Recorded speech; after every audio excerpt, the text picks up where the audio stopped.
لالا په دغه کې به دې خیر یې پرېږده په دغه کې به دې خیر په دغه کې به دې خیر موږ 1 لک روپۍ نقصان کړی تو په دغه کې به دې خیر لاسونه ځله غورځه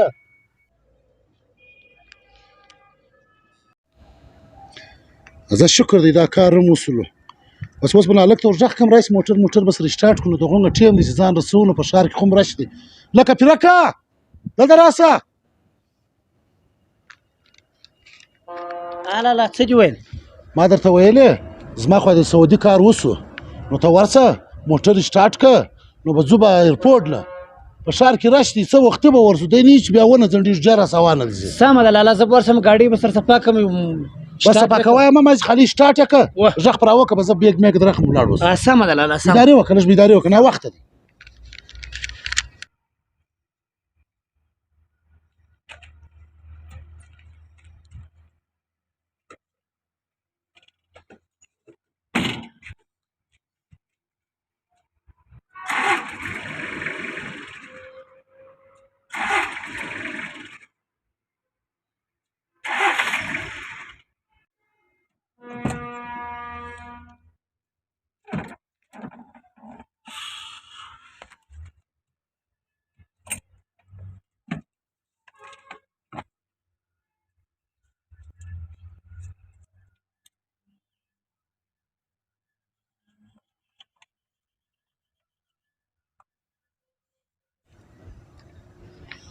لالا زه خو ورغلم ګاډۍ له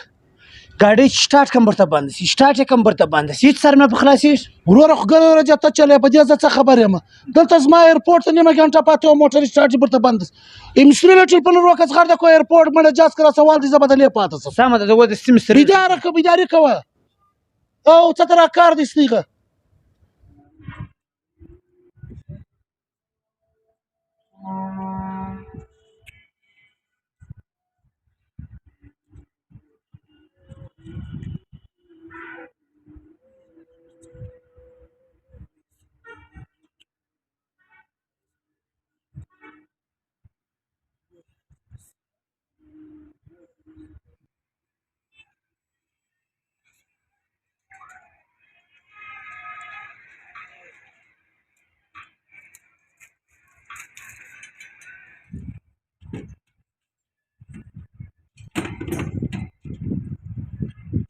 يلا يمكن أو.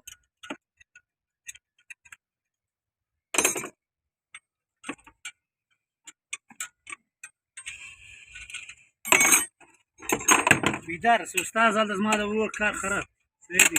کړی انشاءالله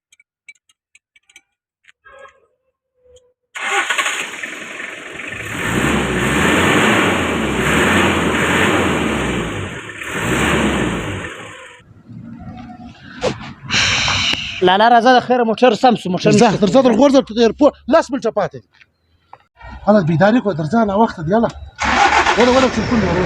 الو سر السلام علیکم وعلیکم السلام ځوانه مه راځه جاز په اواز 10 منټه کېږي هی څه وایه د خدای بنده څه ته راوالتې 10 منټه لاسته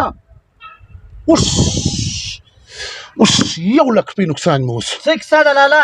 1 لک روپۍ نقصان مې وسو جاز والتی لالا په دا کې به دې خیر یې ما 1 لک روپۍ نقصان وسته په دې کې به دې خیر یې په دې کې دې خیر یې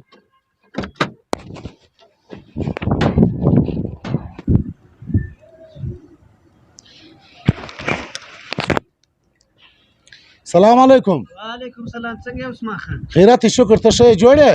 شکر ته ښه یې الحمدلله خیر دی د الله څنګه شو عثمان خان سعودي له ولاړه که نه وروره د کومې خوا تلم په پلین موقع باندې ګاډۍ خرابه شوله ایرپورټ والا ټلیفون وکړي ول بای ته مه راځه جاز والتی نو زه پاتې شوم یار ډېر ښه چې نه ولاړې عثمان خان ولې خیر کوم جاز چې ستا چې کټان کړي وو هغه جاز ولوېدی ټول مسافر کې ولاړه هی څه وه په دا ویډیو کې موږ ته دا سبق ملاویږي چې الله تعالی څه کوي هغه بهتره کوي انسان په خپل خیر او شر نه پیږي چې څه وخت الله تعالی د لپاره بهتري فیصله کړي هغه په خیر کې تمامیږي انسان ته